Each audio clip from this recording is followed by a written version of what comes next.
Roger, go for deploy. So, we're live. We're going to take it from the top. Yeah. Okay. No, we're recording. Yeah, we're recording. We're not live. We're not live. We are recording. Never been live. So, so what do you want to call this, Tommy? This is your idea. This one is this just the business of AdventureFit? The business of AdventureFit. Yep. Bit of background, guys. Bill and I were talking about a little bit of a different way to approach our shoot the shits, as much as we love our shoot the shits. And I wanted to, I guess, interview my good friend because I find that just as I'm about a year in now to with the MindMate, but just as I embark on my entrepreneurial journey, a lot of the things that I'm finding myself meandering my way through is a lot of the stuff that Bill and I used to talk about when we first began this podcast in a similar sort of time frame. So I thought it would be good to thought there'd be some good content here, a bit of good value, and be good for me to I guess find myself into your head and scrotum. Fair enough. So you have the very enviable position of not treading the way. Yeah. I'm finding how to fuck up. Yeah. I'm making sure I do that 3 or 4 times over, and then I'm trying to find ways to fix it. If I can't fix it in the first 4 or 5 goes, I just give up. Yeah. And then I just don't even go down there. Yeah, that's right. It's amazing that I can't lose. Yeah. It's a big benefit. I genuinely feel like it's a big benefit. Everyone's done what I've done before. Millions of people have done it. But I didn't really have anyone in my close circle of friends that had done this stuff before. So it's good. I think it's good for you to... It's helpful for you. It's good. I like helping you. And because if you don't have to go through the shit that I went through, you know... Well, I think that... the way the MindMate's been able to, I guess, expand, not that it's expanded drastically, but it's been set up now to a place that I'm happy with now to start actually just continuing, is because a lot of the systems that you've actually had to trial and error, like, I mean, I knew straight away Slack works perfectly as an app, WordPress was great for me to jump on because I knew that that's something that you want to eventually find yourself on. There are all these email signatures and shit that we started doing with the podcast and you've done previously. That's been very beneficial for me, Yeah. But my question number one was, did you ever think that AdventureFit would turn into what it has now? And I guess what you can see in the next couple of years? Because, you just wanted to run a trip in 2014 that all your mates can have. The first trip, from what I understand, is very different to the way we run trips now. But did you ever think it'd become what it is? Well, depends on when you ask me that question. If you had to ask me that question at the very, very start, I didn't even know I was starting a business. Yeah. I just wanted to start a gym. The gym didn't work out, so I decided that I wanted to start a gym and I wanted to take my clients overseas on adventure holidays every 3 months, as an added option, added value to the gym, and something that I could do with the people that I knew that I would become quite close with, all that stuff. So... that was, and then the gym wasn't working out, so I thought, well, I've got this idea for these trips. I know I can do really, really cool trips. I wonder if the general public will pay to come along. Effectively, then I, made a logo and a Facebook page and one poster, and we had, I think, 200 Facebook likes, and we sold the first trip out, 10 people to New Zealand. So if you had to ask me then, I would have said, what do you mean? Like, I could never have pictured where we are now, I suppose, and where we will go. However, if you had have asked me 1 year in, I knew pretty quickly that this wasn't a hobby. Yep. There's way too much work and stress for it to be a hobby. Yep. And I don't have as much stress now, although I kind of do. But it's better stress, I suppose. Stress of expectation rather than stress of survival to a degree, although we still go through periods of the survival stress, to be honest. But yeah, if you had have asked me a year in, I would have said, yeah, for sure, I can imagine it being here. I would have thought we would have been further ahead. Yeah. Well, yeah, probably. It probably would have been. Although it's different, you never really figure out what it's going to look like, As far as the content creation stuff that we got coming now, the way the brand looks like that, I couldn't have envisioned because it's fucking great. I really love it. Thought we would have probably sold more tickets. And if we didn't have the content creation side and all these little side projects that I diverge off onto, we would have sold more tickets if I had have just been trying to sell as many tickets as possible. So yeah, no, I'm not surprised. I always have backed myself in, and I've always, the idea was sound, or not even sound. I really think AdventureFit's a great idea. Most people do. When I first started, people were, this is the greatest idea on the planet. whatever. It's amazing, blah, blah, blah. And you still get that all the time. So, and there's a market for it. Other people are doing similar things. So if there's a market for it and the ideas sound, then it's just all about me skilling myself up, putting the right people around me. And I've always backed myself in. Like, I'm not book smart, but I'm pretty switched on as far as you're an this avid kind of learner. stuff. I feel like you're very I'm open to avid learning, learner. which is a good skill. Yeah, I'm definitely. I'm an obsessed learner. I think your ability to recognize when you don't know something is good as well. Yeah. Like, I think it's something where it's like, fuck, I've got no idea. I have to learn this. As opposed to like, oh, this will be fine. This will be fine. I've never really sensed a degree of like ignorance with your ability to progress the business and yourself as well, though. Yeah, no, I agree. We had an issue in the past. Wasn't particularly that long ago when we hired a particular staff member, and we onboarded her absolutely horribly. Didn't give her any. You know probably what I'm talking about. Didn't give her any real onboarding practice. The contracts were like, yeah, we'll sign these. You know, we'll introduce you to the team. We'll sign the contracts tomorrow. Like all this stuff that was just super unprofessional. And I'm just, you know, I've got a large team abroad, or a team abroad. And everyone else that I know are my mates, you know, and I've never been as professional as I should have been. Now, you know, now that we're hiring people externally, we're putting job applications out there and so forth and dealing with people that don't know us, who aren't mates here, like, you just can't operate like that. So when this happened, I reached out after. I was really shocked that, so the person obviously wanted to leave. They were like, nah, this is a shit show, I'm not into this. And that was probably the biggest kick in the guts, maybe like, that's not financial, maybe ever.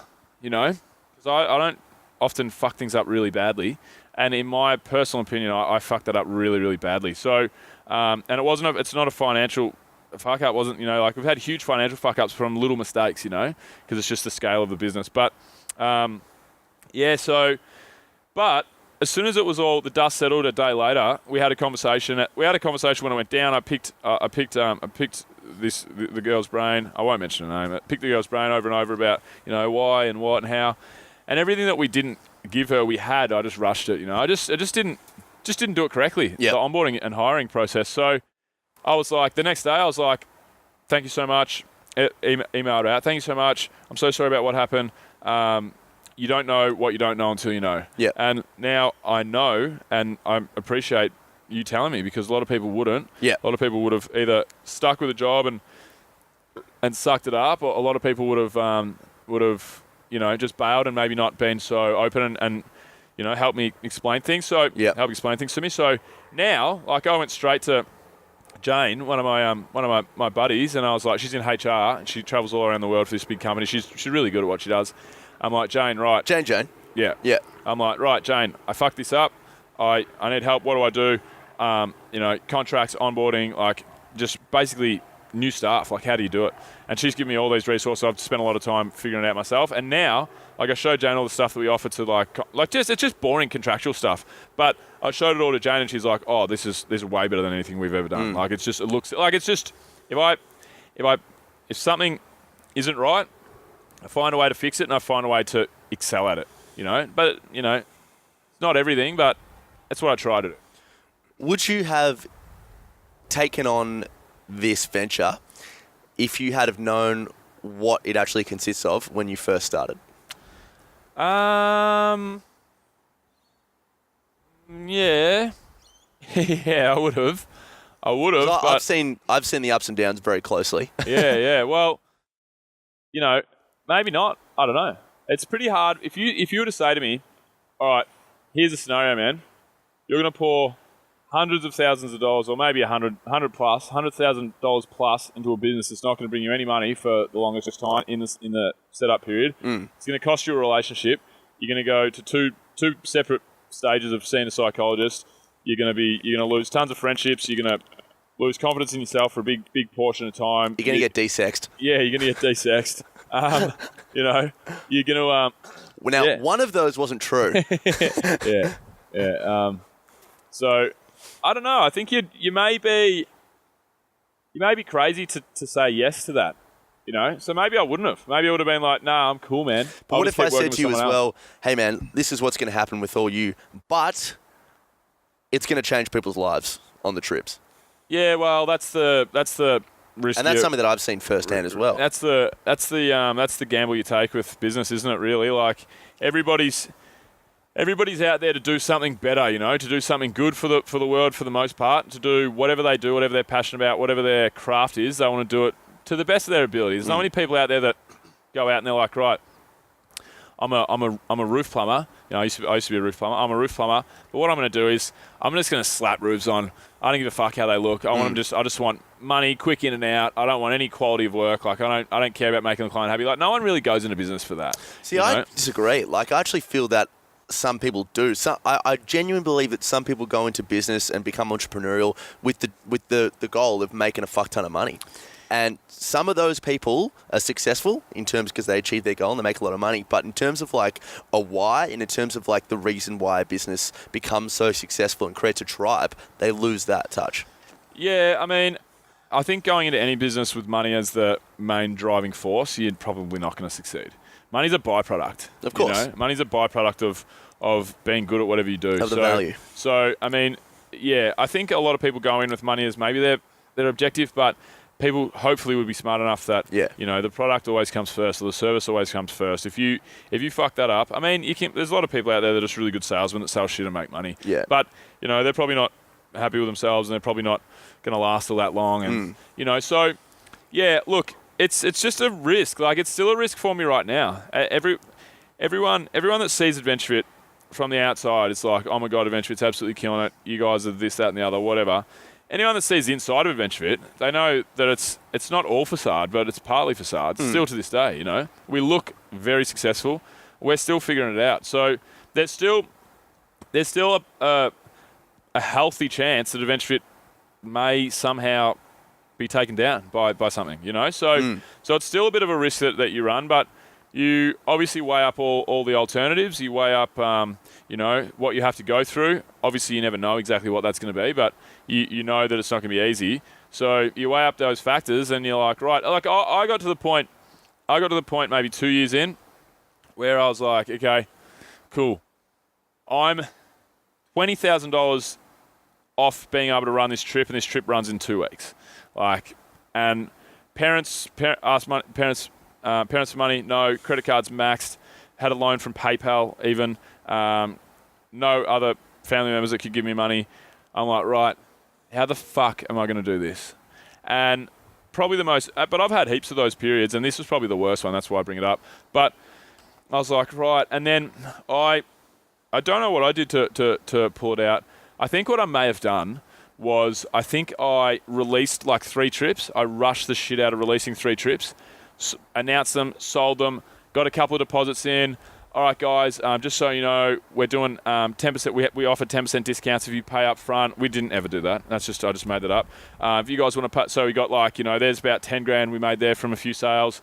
Creatively, I don't know how I did it, but I creatively pulled money together from everywhere. Yep. I've done that 10. I don't have to do that anymore, but I've done that 10 times. Yep. I've gotten 2 weeks out from the trip, and I'm still 20 grand in the hole with nowhere to find it. And I remember after the Philippines trip, it was about, it was right when I was breaking up with Jill, right when I was like, my mental health was the worst. And this was all correlating toward, with what was going on financially with the business and the stress that I was under and stuff.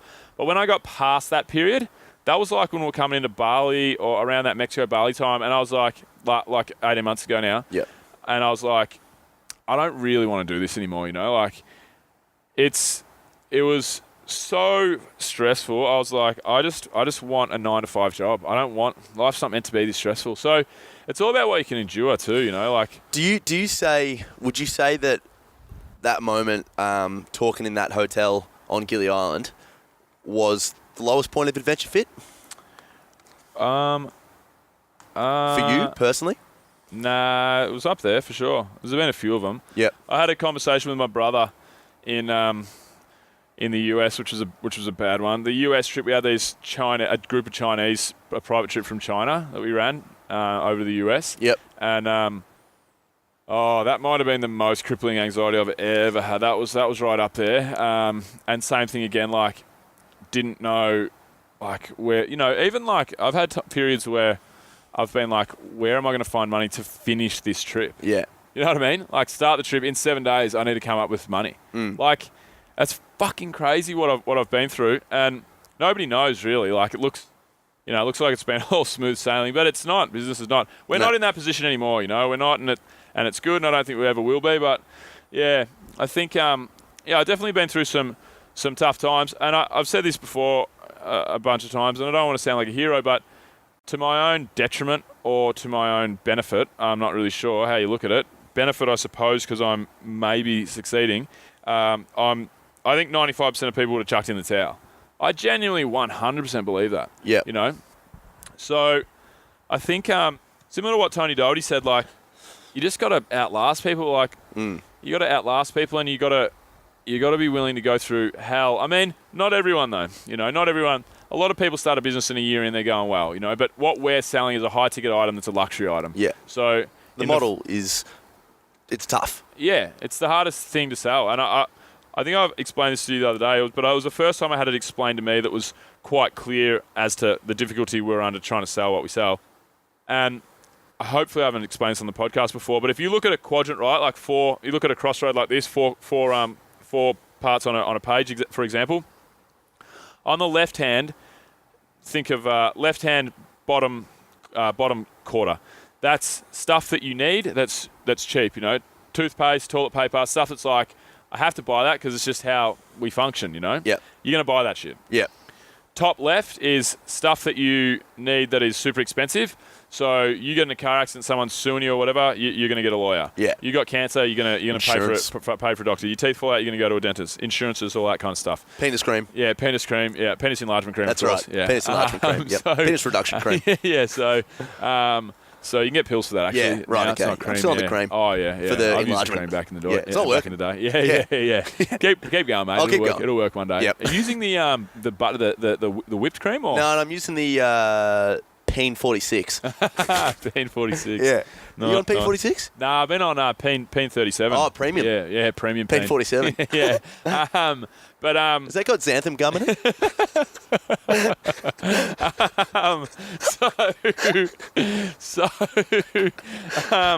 So yeah, going back to these quadrants of like things that get sold, right? So if the left-hand side is your xanthan gum and your penis 37. Yeah. So on the right-hand side, down the bottom is stuff that you don't need that's cheap, and that's like a night out at the movies, bag of Doritos and dip, on a Friday night, catch up with your mates and go on rock climbing. Oh, catch cool up with your stuff. mates. $20 to catch up with your mates. No, let alone catch up buying with your beer. mates and go on rock climbing, you idiot. Catch up with your mates, $40. Mates. Hey, mate, want to catch up on the weekend? Yeah, that'll be $20 though, mate. Yeah, that's right. Yeah, it's a low ticket item. Yeah, I'm not that into you, but if you want to be mates, $20.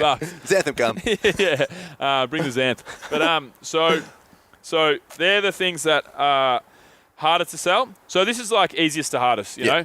Stuff that you don't need that's cheap, stuff that you need that's cheap, stuff that you need that's expensive, stuff that you don't need, and then the hardest thing to sell is stuff that you don't need that's super expensive, and that's like gym memberships, new cars, travel. Yeah, travel's like even more than travel's nearly the hardest. I can't think of anything else apart from travel. No. In terms of the correlation between degree of necessity and price. Yeah, that's right. So the first thing to go in a recession or a downturn or whatever is holidays, like holidays and fancy expenditures. The travel industry. Yeah, it's just pretty much. So so what we're selling is difficult. So it doesn't always have to be like that. It doesn't. I'm not saying that's and across the board. It's that hard, but for us it's difficult.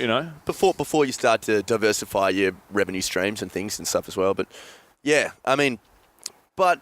At the end of the day, like, you can think about it all that way. You can think about, like, the value. I mean, every trip that I've led and, been a part of, like, I mean, it's shit to say this, but I've literally become desensitized to the words change my life. Yeah. Like, I've almost desensitized. So I'm like, yeah, well, I mean, that's not a surprise. Yeah, you're like, duh. Like, obviously, you fucking idiot.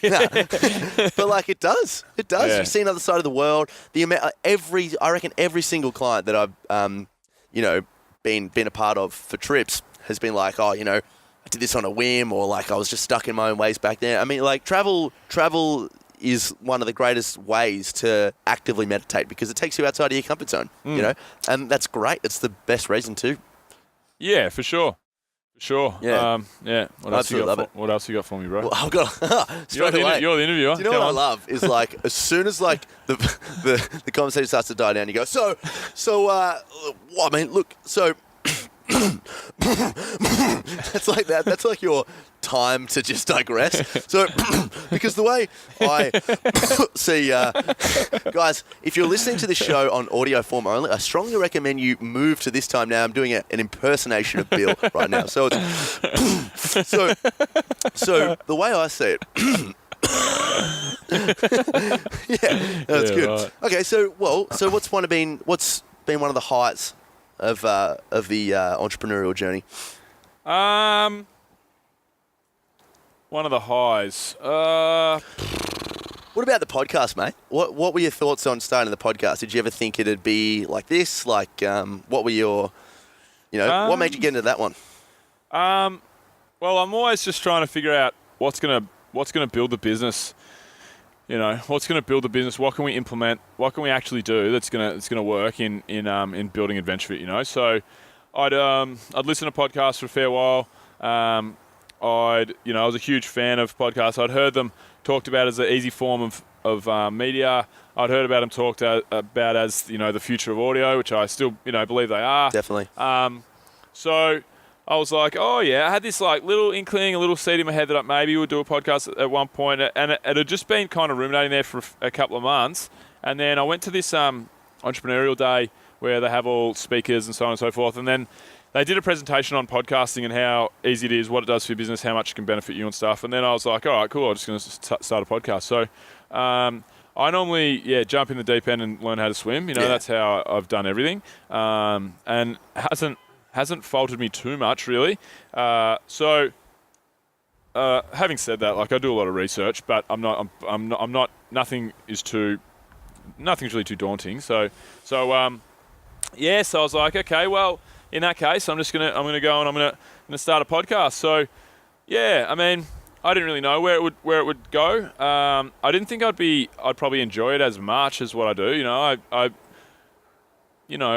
was always a little hesitant towards it. It's like me in front of a camera now. Like I hate being in front of a camera. Like very, very early days, being in front of a microphone. I'm sure being in front of a camera, I'll learn to come to terms with.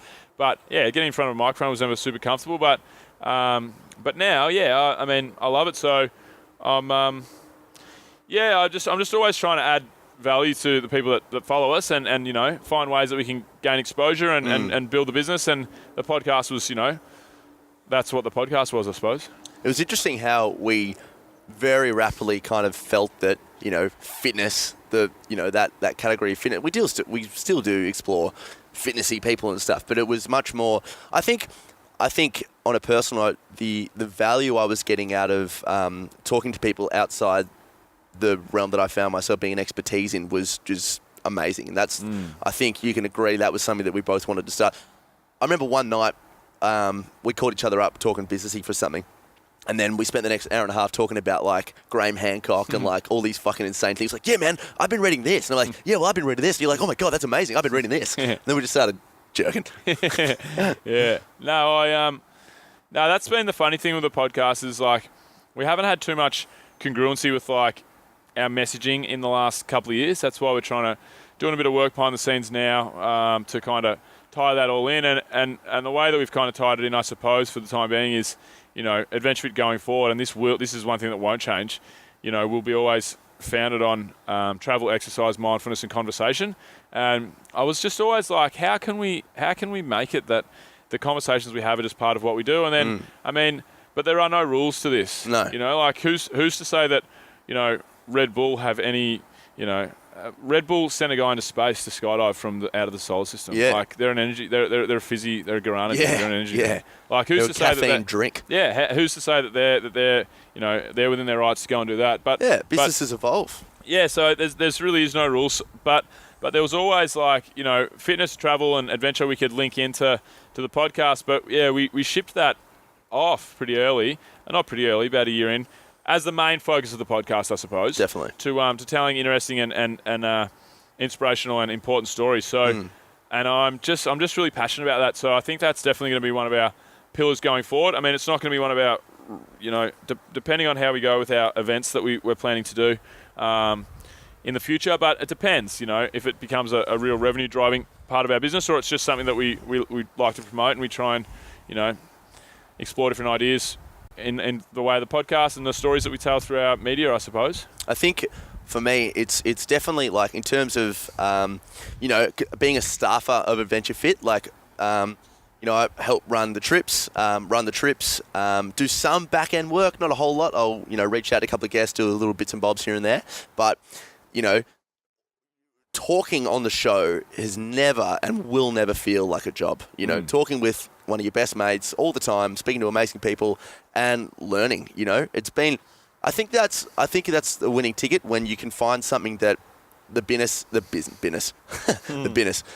actually helps you evolve as well. Yeah. I think it's cool to be like, I'd love to start an AdventureFit company or an adventure travel company, but then you start to grow as a person because of the things you have to learn, and then the things you actually find that help you develop as well. Yeah, it's good. So then this leads to my next question, Bill. Mm-hmm. How has it shaped? You said before that you lost a lot of friendships. How many new friends do you feel that it's grown? Yeah, I mean, I probably lost friendships that I probably couldn't maintain anyway. I don't feel super horrible about the friendships that I've lost. They're not friendships that I've lost. They're just connections, I suppose. I'm not connecting with the friends that I have. The most of the people that I'm referring to, I'll love. Names. Yeah, specifics. I'll Tom Ahern, Peter's 37. yeah, Xantham Gum. But I'll probably always love all my friends, and they'll probably always love me. But there's just time. There's limited time that I have in my life these days, and there's time that I allocate to certain things, and there's time that I allocate to certain friends, and some people I can't squeeze them in, which really sucks. Does it that's though? Yeah, I think it does. You are the average ... Think of it based on that context. But fuck that as well. Fuck that. You are the average of the 5 people that. I mean, nah, I shouldn't say that, because I do believe in that. I believe you do want to surround yourself with people that make you better. But your friends are your friends. I've got so many mates who are just total absolute knuckleheads that I go, when I catch up with them, I go and I get way drunker than I should have got. I smoke cigarettes, which I don't normally do, but I'll smoke fucking 10 cigarettes in a night. We'll talk about bullshit and garbage and whatever. But they're my friends, man. You can't. It's like your family. If you're a good friend, then it's the same as what they say about your family. You can't choose your family. Once you get to a certain point, you can choose your friends, but your friends should stay your friends. Really? Fuck yeah, I think so. Yeah. I've traveled all over the world and backpacked all over the world, and I'm a pretty happy, friendly person. I make friends relatively easily. I'm not a bad dude. So I have hundreds of friends around the world. So I can't cultivate all those friendships. But your true friends, the guys that you've been through the most stuff with, I've got mates I've got a mate, D-Mac, who he's totally off the rails. He's been homeless, like a wanderer, living on the streets for 10 years. I can't find him. If I tried to find D-Mac right now, I'd call his mum. I wouldn't be able to find. It'd take me a month to find him. I caught up with him at my mate Tommy's wedding about 18 months ago, and he smokes weed all day, every day, totally hippie, gone fully rogue and whatever. We were like this. We were inseparable for 3 days. I'm going up to Cairns. I know that he sleeps in refuges and whatever. He has been homeless for a big period of time. It went off the rails with drugs, whatever. I'm going up to Cairns. I'm going to find D-Mac, and I'm going to fucking spend time with him, hang out with him, because he's my friend. He's my true friend. And there's people nowadays, if you come to me and you're an idiot or you're a dickhead or there's things that I don't value in your personality, your setup, then you're not getting anywhere near my circle of friends. You have the choice to choose which friends you bring on. You don't have the choice. You don't have the choice to choose who your friends are. You know what I mean? I disagree. I would happily. It doesn't mean I don't look at the concept of you are the average, yada yada yada. I don't consider that you have to fuck everyone off who's not making you a better person. But I definitely feel this is what you're doing as well. But I definitely feel like it's it's good to consider, I mean, do I need to hang out with him every week, or can I just see him once every couple of months, or do I have to, you don't necessarily have to cut off completely, but you have to recognize what's making you, where the positive energy is and where the negative energy is. Yeah, for sure. But I mean, I use that. You are some of the 5 people that you spend the most time with. I use that in a business sense, and I use that for new friends. I don't use that for my friends. There's people. It's just, if you're in my 10 closest friends, favorite friends, like in my life right now, you can start jacking up heroin as much as you like. You'll be my friend. Of course. I don't get the choice of I know what you're saying, but those friends to me will always, I'll need to make time for them because they're my true friends, and that's just, I don't know. What's the best thing you've learnt, or the most valuable thing you've learnt about starting a business, from starting a business? The most valuable thing I've learnt from starting a business. Well, I've learned a lot of valuable things. I don't know whether to talk from a personal point of view or from a business point of view. There. Start personal. Well, personal point of view, I've learnt, and I don't want to sound like a broken record, but because we always talk about this kind of stuff on the podcast, but I've learnt how important it is to make sure that you look after yourself. You look after yourself first and foremost. So, my brother, just the other day, he called me up and he was super, super stressed. He wanted to pull out of a couple of these things that he's got going on that are really going to be beneficial to him in the future, and work-wise, business-wise, and just life-wise in general. He had too much on. He's just done his knee playing football. He's got like a broken bone up the top underneath the kneecap. Yep. It's not a load-bearing bone. Surge? No. He's just got to be like, he's out for like 10 weeks. He can't do too much for about 10 weeks. Anyway, so that hit him, and he's been really interrupted with getting his body up and going again to play football again. But basically, he's just got too much going on in his life and whatever. And he called me up, and he was super stressed, really. He was just super stressed and really not having a great time in life. Not terrible. He wasn't doing too badly, but he also wasn't doing too great either. He was really struggling. So he called me up, and we just had a chat. And we talked for about an hour and a half or something, and we just talked about life and what he wants to do and what's important to him right now. And the things that he was missing was time for himself and time for his partner. And Emma, who's like my sister and is my sister. And basically, so your brother's banging your sister. Yeah. That's great. Her family, ladies and gentlemen. Yeah. We're from Targaryen blood. Yeah. So what happened? Mr. and Mrs. Drogo. Yeah. So what happened was, I talked to Jack, and I the thing that I recommended, which was because, he had to get rid of some stuff so he could make time for Emma, and similar to what you and Shivy had to do with Sundays. You set Sundays as your day kind of thing. Like he has to make time for that. But the only thing that I recommended to him that I could really help him with was, I'm really, really big on the morning routine thing. Yeah.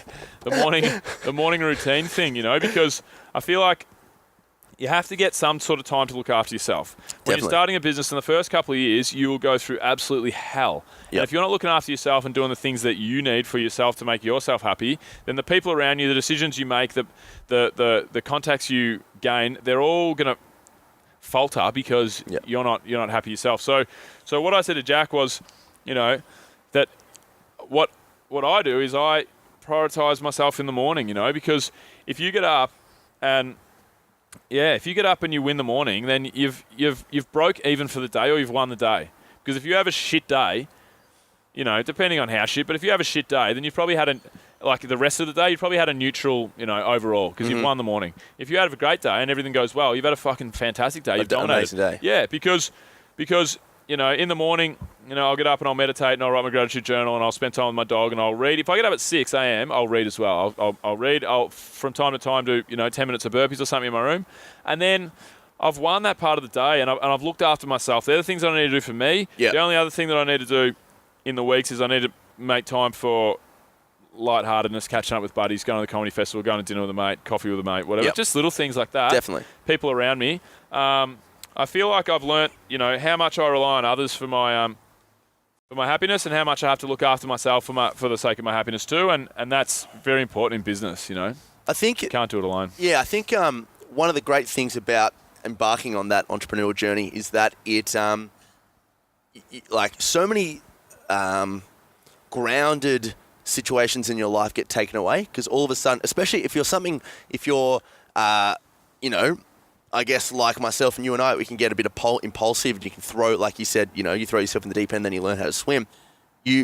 And you're passionate about something, you naturally throw yourself in everything. So your money goes down the drain, your time goes down the drain, and then because of that, money and time, well, like you're scurrying around trying to do all these things at once. So you learn very quickly. I feel like it's almost inevitable to go through a period like Jack's going through, where it's just like, fuck, like I'm fucked. What have I just done? And then you have to start to, I guess, rewind and look at what you really value in life, and then prioritize that. So you've developed a system that works for you now. Like I don't, I guess, objectively have a morning routine. I get up about 5:30 every morning. At some point of the day, I know I will meditate, and my training's pretty good now. But you, like you say, you have to win the day in the morning for you, because it works well for you. But I guess, from what I take away from that, it feels like you've become more self-aware. Yeah. I think I could probably get by pretty all right if I was working for someone else without any morning routine or looking after myself. Yeah.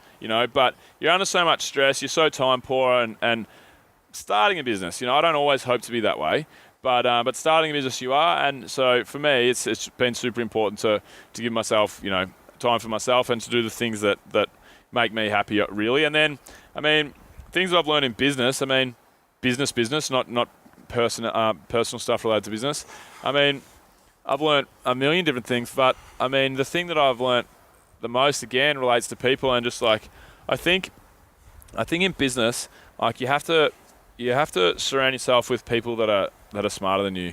Lean on people that are experts, that are in your circle, because you can't do it on your own. Like I very early on started to try and have coffee with a mate who was in marketing, talk to people I knew that were in sales, talk to people that I knew that were great with this, that, the other, and try and feed off them, learn from them, brains. And use them and as much as you can, because again, like you'll never get anywhere doing it on your own. So surrounding yourself with good people, and then one of the things that I think has been most, I suppose, powerful and important for me is having a mentor. I've never ever been able to do much good without a mentor. Luckily,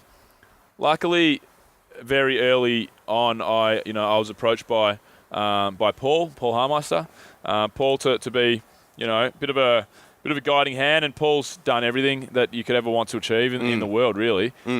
So successful, that guy, and such a good guy, So to have him to lean on, and then paid mentors, I've had good paid mentors. Ariane and Drew and I have a bit of a relationship similar to that.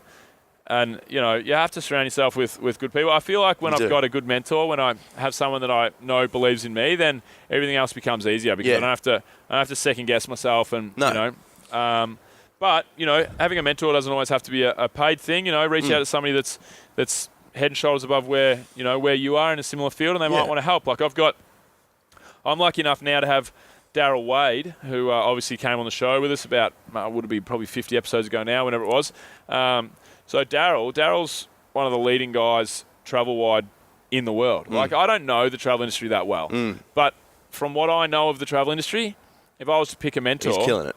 I would pick Daryl. Yeah. Number one in the world. Yeah. You know what I mean? What about the flight center guy? He wears that hat? Yeah. Is he the owner? Yeah. The hat owner, that guy? Yeah. Really? No, I've got no idea. Yeah. He's the hat guy. So, if I had to choose somebody, then, I'd probably choose Daryl. The scary thing for me and Daryl is, like, I don't know what I can provide for him. Like these relationships, a lot of the time, like, you got to try and, give something back. But you But know, he also may not care about that. No, like that's he's been right. doing this for so long that That's he's like right. he probably would see a lot of him and you. You know, starting out. Yeah. I remember that show very well. You know, yeah. He definitely does see a lot of himself in me. So we same penis cream. when I went to early days, I had a little bit of a mentor, Rob McNaught. It wasn't really a mentor. He got on the phone with me a few times. He sold his company to Daryl for $20 million. Peregrine Adventure Tours. They're still kicking around today. They're part of the Intrepid group that Daryl obviously owns. Anyway, Rob's the guy. I've mentioned this on the podcast before. I told you about it. Rob's the guy that I asked for. I had 2 conversations with him. Final conversation. If you could give me one bit of advice, what would that be? His advice was, don't start. Yeah. And I was like, oh, yeah, cool. No, don't. I'm serious. Yeah. Don't fucking start this. Thanks, mate. Yeah. So, mate, I'm telling you. See you, Bob. anyway, so I was talking to Daryl, and we were like just shooting the shit. I'm like, oh, you know Rob McNaught, don't you? You own Peregrine. He's like, oh, Rob, the grumpy old bastard. And I said, Rob, he's a grumpy old bastard. I said, Daryl, how's what he said to me, right? And I told him that exact story. You know, spoke to him. What's the one piece of advice? Don't start. And Daryl was like, what? That's what he said to me. Yeah. So because Rob must be older, because Daryl's about 50.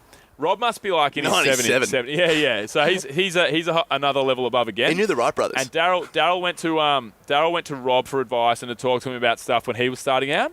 How's that? That's insane. It comes full circle. Yeah. And then Rob said the exact same thing to Daryl, like 30 years earlier. That's insane. Yeah, so it's classic. Yeah, so that's we had cool. a real good laugh about that. But yeah, so I mean, having a mentor has always been super. No one knows Rob. That's a bit harsh, eh? Yeah, cop that, Rob. No, yeah. but End up coming on each other's circle. yeah. So That's terrible. do any listener that actually heard that one? I really hope not. Yeah. Rewind that if you didn't hear that one, listeners. Yeah. I'm embarrassed about that. That's a horrendous thing to say, actually. I'm sorry. I really Yeah, apologise. it was a bad one. It was a good one, though. Yeah. It was so bad it was good. Yeah. I liked it. I liked it. But, yeah, so, you know, that's been a big learning for me, I suppose. Getting good people around you, getting the help. Bill? Thank you, mate. Yeah, no worries. Good sesh. No worries. I enjoyed it. I enjoyed it a lot. All right, cool. Well, that's it then. Plenty of time to spare. See you later. See you later, guys. Yeah, that's a wrap. Discovery Roger, go for deploy.